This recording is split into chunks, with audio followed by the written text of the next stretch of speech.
Yo, what's up my FMS homies? It's Mr. Krankowski, your resident social studies teaching ninja, and I'm here to tell you guys today about PBIS bus safety.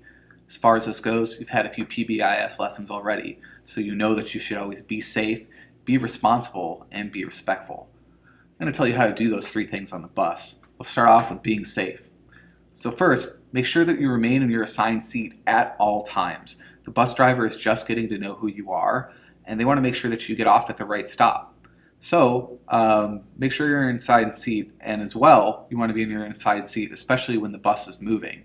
If you're not, the bus could stop really quickly, you could fly forward and get hurt, and that would not be good. So as far as this goes, also make sure that you guys practice Kafudi on the bus. Keep your hands and feet to yourself at all times. You don't want your arms and legs flying around hitting your friends. It would be a poor life decision, and they'd probably be pretty upset with you.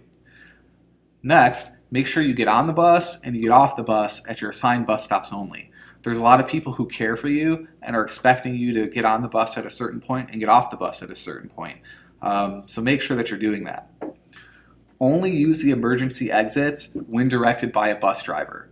Now that brings up the question, what happens if you get in an accident and the bus driver's hurt and can't tell you to use the emergency exits and you need to?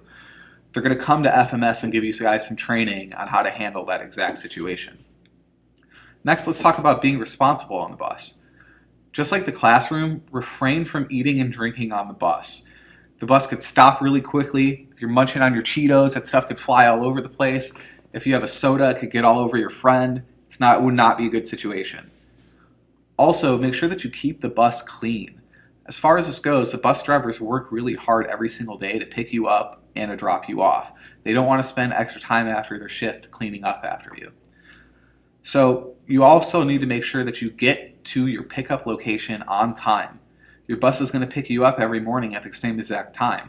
If you're not there, you're not going to get picked up, and then you're going to get in trouble at school. It would not be very good. So arrive at your designated pickup location on time. Next, you want to keep your aisle free and uncluttered. You don't want book bags or other things in the way, like your Chromebooks. People could trip over them and that could cause an issue. All right, the last one, being respectful. Always make sure that you be courteous and refrain from using profanity on the bus. You don't want to be swearing at other people, not a good way to make friends. Also, it's an awesome way to get yourself in trouble at FMS. Cooperate with your bus driver's instructions. They're going to do everything they can to get you to and from where you need to go safely, so you need to make sure that you listen to them. Refrain from using any tobacco products on the bus. That is a good way to get yourself in trouble. Board the bus quickly and quietly. We want you to talk to your friends on the bus, but we also don't want it to be chaos and confusing to where the bus driver doesn't know that everybody's on or that everybody's safe and ready to go. Lastly, you are allowed to have electronic devices on the bus, but you do have to turn them off if the bus driver asks you. So, now that you know how to be safe, be responsible, and be respectful on the bus, I'm going to tell you one thing.